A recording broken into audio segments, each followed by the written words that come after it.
Welcome everybody to the Digital Nomad Sessions. My name is Mitch Assar, and today I have with me Jordan from The Life of Jord. Jordan, thanks for joining us. Yeah, thank you. Yeah, I'm happy to be here and looking forward to this chat. Absolutely. And Jordan's joining us from Canggu in Bali. So that's why you can see this amazing tropical backdrop behind him. It's also one of my favorite places and a very popular place for digital nomads. You find that you meet a lot of people like that, like living the digital nomad life over there as well?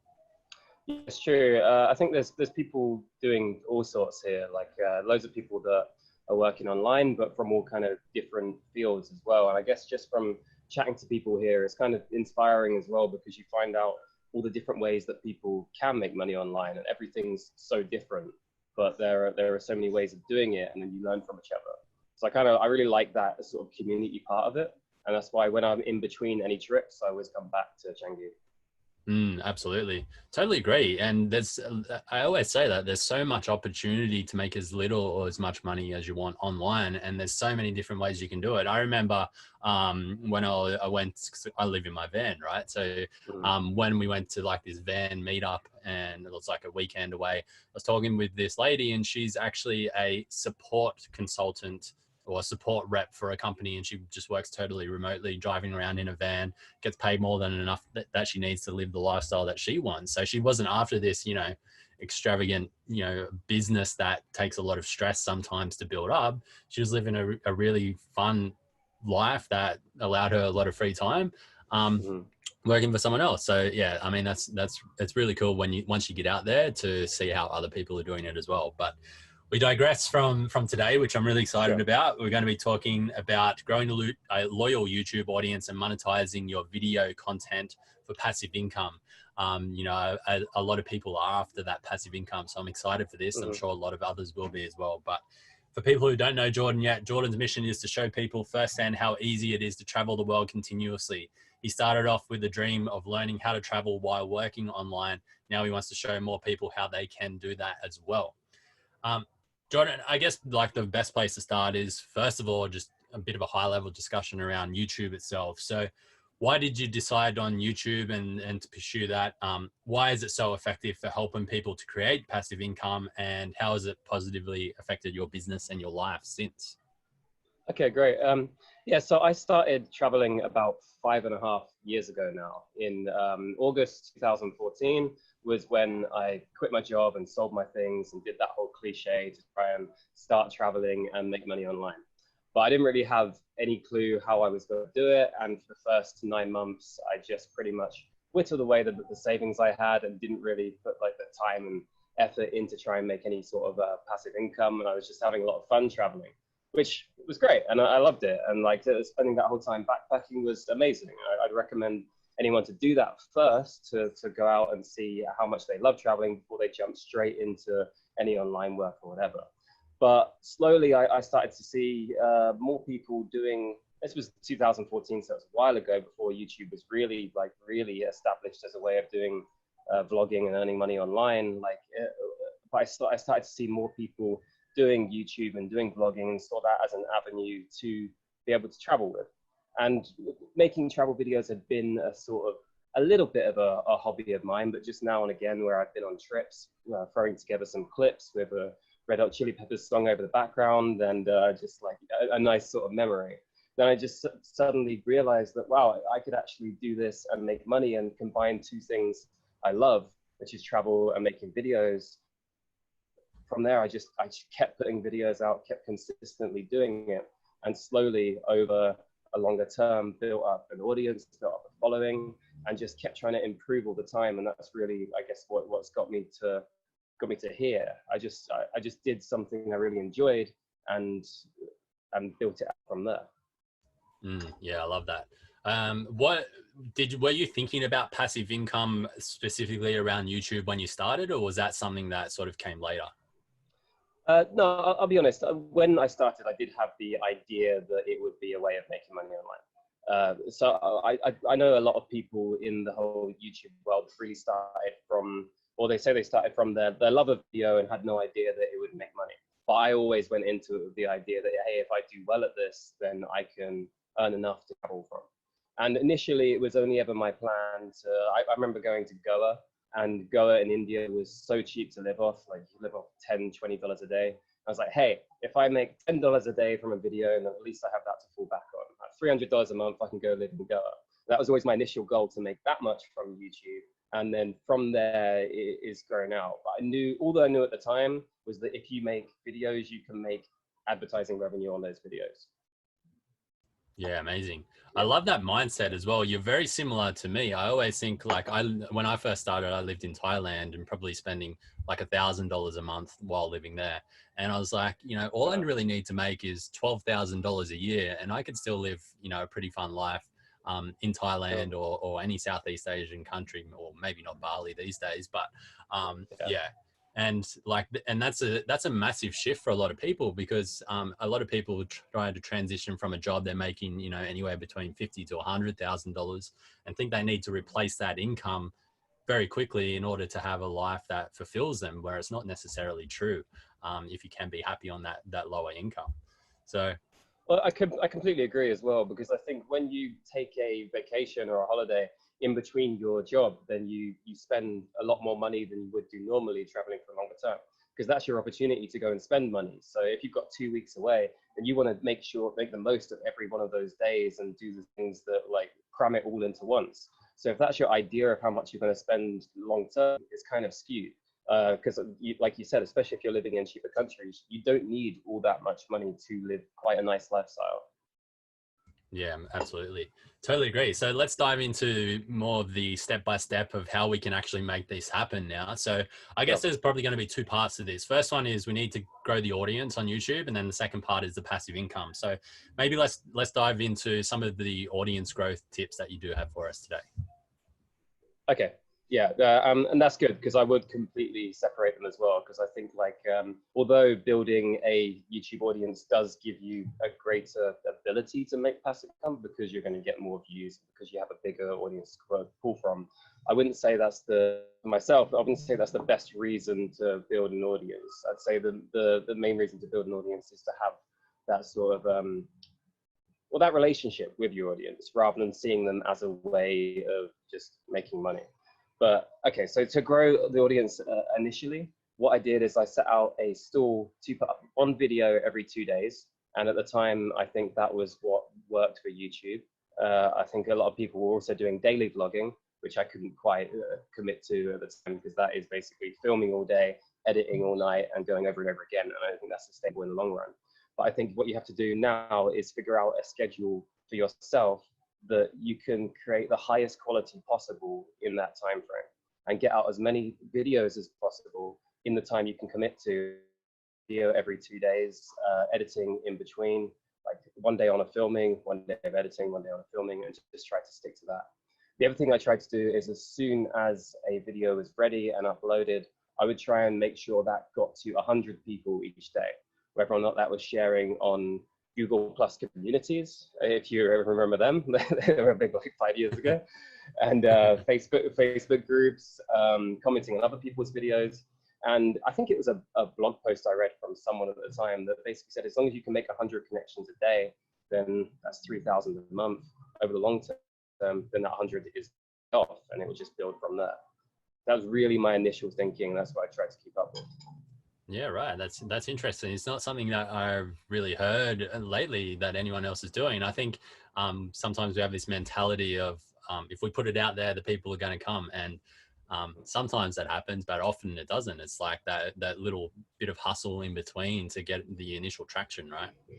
Yeah, for sure. And it was sort of a black hat thing, but also putting it out to Reddit, which I know within Reddit, self-promotion is usually looked down on, but I saw that as a connection as well, and finding like focused subreddits, which are all these different communities of different things.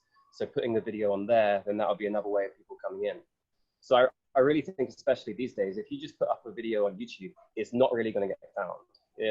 Unless you get very lucky with the algorithm, with the SEO, or you're a real expert in SEO, then you're not going to get found just by putting it up. It's how are you going to get the views from outside of that video. Yeah, absolutely. Really great tip. So, okay. So, did you notice like a bit of a tipping point of like, you know, you're doing that for a certain amount of days and then it suddenly started to take off? Yeah, I think for me, and I've found this with other people as well, is that the first 10,000 subscribers are definitely the hardest. And I mean, the first 100 are the hardest, then the first 1,000 are hardest, and then the first 10,000. But I think once you get over each point, then you do start, actually, if you're putting up videos consistently and often, once you get over them, it just starts to snowball quicker and quicker. So I think the real tipping point for me was 10,000 subscribers. That was a slog where I was just trying to make connections to 50 to 100 people each day. And then from there was where I really stopped having to do that so much. People finding me through finding my videos. And then with a simple call to action at the end of subscribe, then that was enough to keep that solid stream of people coming in rather than actively putting it everywhere. Yeah. Yeah. Awesome. I love that. I guess, the next question I would have is, did you do any research into the topics that you were creating, or was it more based on just pure vlogging style and then you come up with the actual headlines of each video afterwards? Yeah, no, it's a good question. At the time, I was just filming my daily life at the time, so I was just using, it was real, I think YouTube goes through trends, and at the time then, 2015, it was really about these clickbait titles, and unless you had that, people wouldn't really watch. It was like, I don't know, this dog bit me, or that's a bad example, but you know, like something like that, where you put it all in capital letters, and that was how it worked. So for a interesting topic with keywords in there, and I try and plan and research what might do well and plan the video around that title. I think that's the better way to do it. But at the time for me, it was just filming what I was doing and trying to make it as interesting as possible, and then figuring out the title and thumbnail later. I think that also came with learning. Yeah, and doing, I think, like what I'm liking about this conversation is you've got the perspective of actually doing it in the early stages, but then looking back in hindsight saying, okay, knowing what I know now, then there's probably some things that would serve others who are starting right now in a much better way. So yeah, I think that's a really unique perspective to have.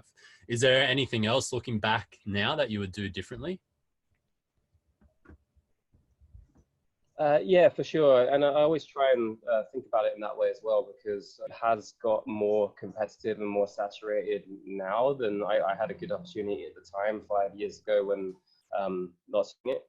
But now I do think it is difficult. And if you were just 2 years ago, just creating generic travel blogs about places that a lot of people are going to, for example, if I just did a vlog around Canggu, Bali, and it was my daily life in Canggu, there's a million of them going up every day. I think topic and come up with something that people aren't doing right now, you haven't really seen, and focus your videos on that instead. Something that like gives a reason and gives a click is hard.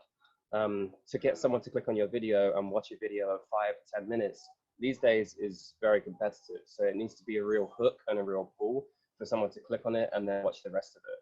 The other thing I would do around that is if you have a really interesting topic, then make sure the real hook and are really related to the title, because then that's going to encourage people. That's why you win or lose. That's going to encourage people to watch the rest of the video. Yeah, absolutely. It reminds me of one of your videos where you're in the Korean airport just completely alone. Yeah. That was cool. Yeah, Yeah. yeah. Yeah, that was midway through last year. I was in North Korea, and it was completely serendipitous how it ended up. But I ended up alone in airport in Pyongyang, flying back to Beijing, and you had to be with a guide the whole time you're in North Korea. Dropped me to the airport, pretty much closed the door behind me, and then you have to wait for a few hours for the flight. So I thought, well, this is interesting. This is something most people haven't done or haven't seen. And so I made a video just about that experience, called it Alone in an Empty North Korean Airport. And the first 10 seconds was, I am alone in an empty North Korean airport. There's no one around me right now. This is bizarre. And then the rest of it is how it happened. And that video now is constantly going up. I think it's just around 3.5 million views now. Yeah. And yeah, it's still going on. Yeah. Yeah, absolutely. It's a perfect example of a really great title and then a really great hook in the first 10 seconds to keep people engaged and watching that entire video. So yeah, I definitely encourage people to check that out. Um, cool. We've got some great tips happening here. Is there anything else that you want to cover in terms of audience growth? Yeah, I think in the long term, especially if you're going to do it sustainably and you want to have longevity to your YouTube channel and any sort of presence online, is just to stick. It sounds like cliche advice, but obviously just to stick to yourself and stick to who you are. Don't. I think when you first start putting yourself out there, you can kind of feel like, well, I'm not interesting enough for someone to watch loads of videos about me, so you can become a caricature or become like a emphasize character of yourself and try and do things really over the top. And if you do that, then firstly, you're going to end up, well, firstly, you are enough. Your personality definitely is enough to get people interested. If you're interested in something, there's millions of people around the world that are interested in it as well. So I would say don't be afraid to put your own personality on camera without having to become a real over the top version of yourself.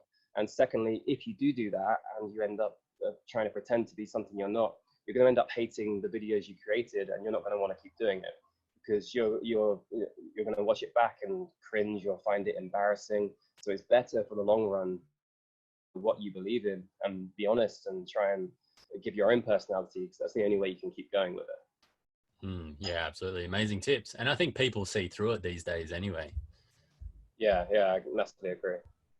Yeah, amazing. Cool. I love this. So the second part we're going to dive into is more around the passive income. So now that we have a bit of an audience and we're consistently growing that through creating consistent content, talk us through the passive income side of it. So what do we need in order to start doing that? And, how can we scale that up long term?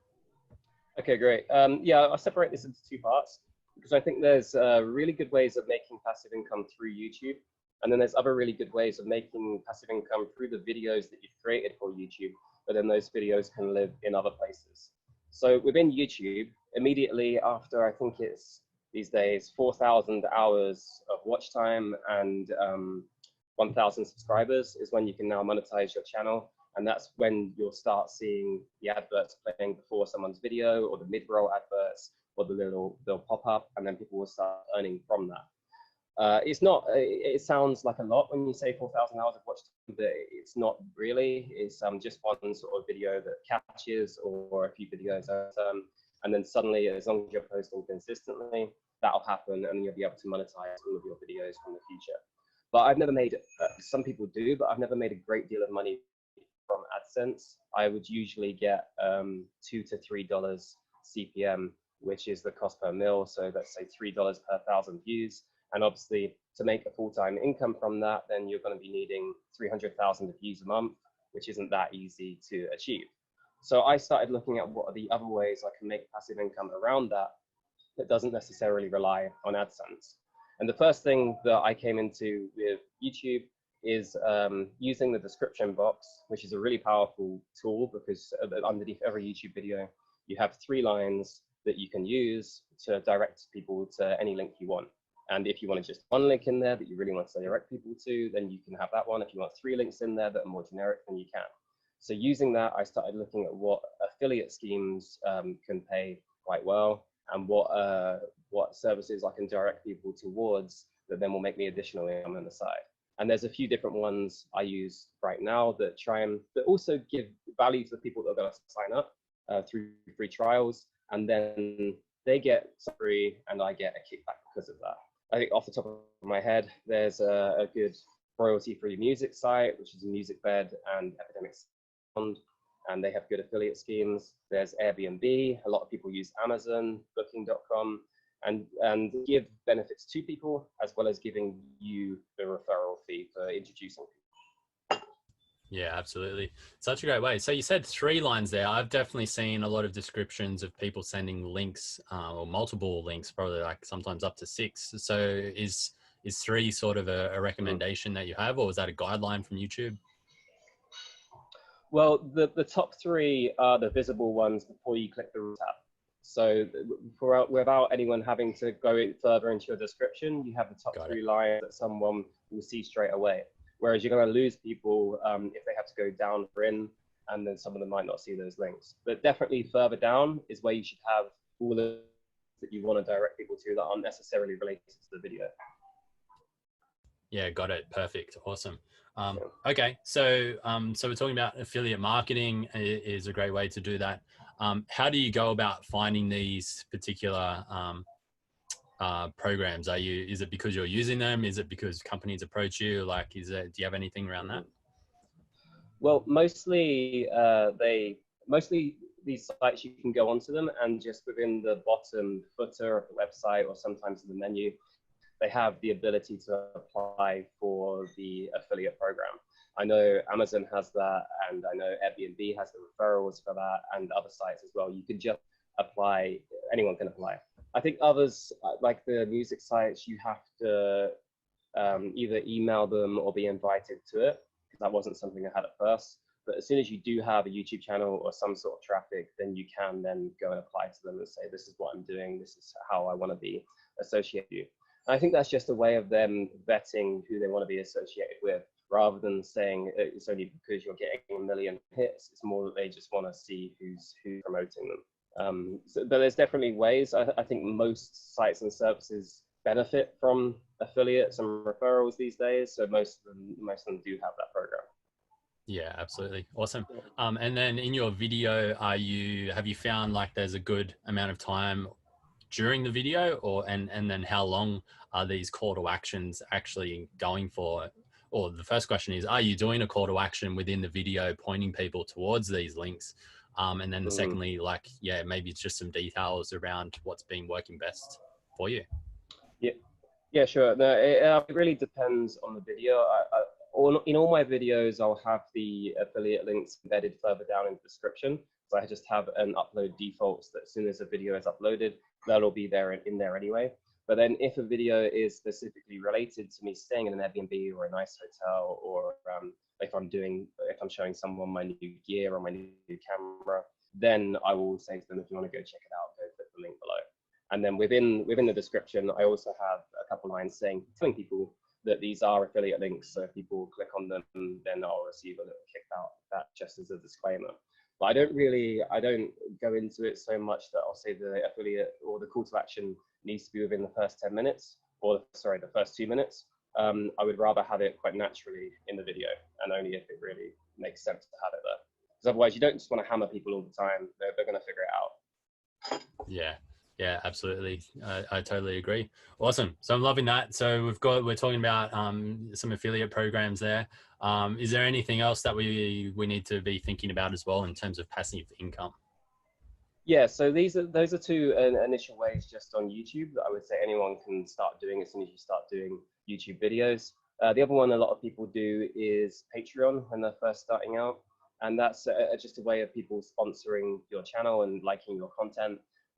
I call it akin to paying for a Netflix subscription. It's not something I've done in the last few years, but initially when I started out, it was a good way of just keeping it ticking over. And if people are liking your videos, they can pay to keep you on the road, or pay for additional benefits like sending them a postcard from somewhere, or behind the scenes videos. I know some people do it where they do it like this sort of chat. They'll have the behind the scenes of how they're doing it within their Patreon. So you can go watch their videos that will get shared on YouTube, but then within Patreon, you can give additional value for someone paying per month. And I think those are the three ways that people make money on YouTube. But if you want to make money with one video that you upload to YouTube, there's a lot of ways of making money or passive income around it that aren't necessarily sitting within YouTube. So let's say that going back to the video I made about North Korea, the alone in an empty airport there. That made a certain amount of money from YouTube, but then with footage I filmed in the air, I can then upload all of that to different stock footage sites. And for anyone that doesn't know what stock footage is, it's basically any clip you film, you can upload to various stock footage sites that if someone wanted to download and wanted to use a clip from North Korean airport, for example, they can go on there and pay a one-time fee to use it once, and then that money will go directly to me passively. I just upload the clip once, and then forever it will just sit there, enabling me to draw a passive income from that footage that I recorded once upon a time. Yeah, that's really cool. I find that recording a lot of B-roll, most of it doesn't even get used in your videos that you're putting out on YouTube anyway. So that's a really good way to take what you've got and you've already filmed and hopefully making a little bit of money from it. So yeah, really great tip. Are there any other ways in terms of passive income that you want to discuss right now? Yeah, for sure. And again, like the really nice thing about that is that anyone can do that without an audience. It doesn't rely on having any following or building up a following. That's something you can do straight away as soon as you start recording, start uploading it. Because I mean, I didn't know about this for the first 4 years of doing it, and I built up a big library of hard drives of all my footage. Which again, anyone doing this, make sure you keep all your footage. Don't end up deleting it because that's going to be with you for the rest of your life. You'll have this library of footage to make money from. But that's something anyone can start doing. Besides that, there are whole other platforms now that are all kind of competing for this space with YouTube. So if I upload a video to YouTube, I'm also uploading it to 4 other platforms right now that it goes to it automatically. They draw down these videos from YouTube, and each of them is paying me an additional income stream. So while I get the AdSense from YouTube, I then get AdSense from these 4 other sites that is all just sat there in the background. So, and I think like this again is something I've only found out over time through talking to people and trial and error and seeing what works. But they might not be around forever. They're competing for space, so they've got funding right now. But right now, it's just an additional way of drawing more passive income. One of them is a Roku TV app. So because they know I have a library of videos, it's just they want to also have those videos on TV to get more people to those apps on smart TV. And there's a lot of people trying to get online video. And at the moment, YouTube's been king, but it doesn't necessarily mean that it's the only one that can pay you. Yeah, absolutely. That's super cool. I didn't even know about that. So another great way. I guess they're going to be the types of companies approaching you though, right? It's not ones that we can easily sign up for. Is that right? Or initially, like they approached me because I had no idea about them, but now like they are accepting anyone that wants to sign up and start using their platform. Okay. I think these are videos I'm going to create in the near future, in the next couple of weeks. So showing people how they can sign up to them. So if people do want to find out more about that, then they can come to my YouTube channel and I will show you exactly how you can be on these other platforms. Yeah, amazing. That's perfect. Awesome. Yeah. There's a couple more questions that we're going to finish up with here, Jordan. Is there anything else around the passive income side of YouTube that you want to talk about? I mean, the thing, I see it as a rabbit hole. That once you start doing this, there's so many more ways you can figure out. And like, I like building up different income streams because I like figuring and trying these things out to show other people. But if you really hammer any of them, if I really hammered affiliates or really hammered these stock footage or hammered AdSense, then you can make more of them work for you. I like trying lots of different ways and finding more ways as I go. I think with any one of them, if you became a real expert in it, then you could grow it exponentially as well. Yeah, absolutely. Really great tip.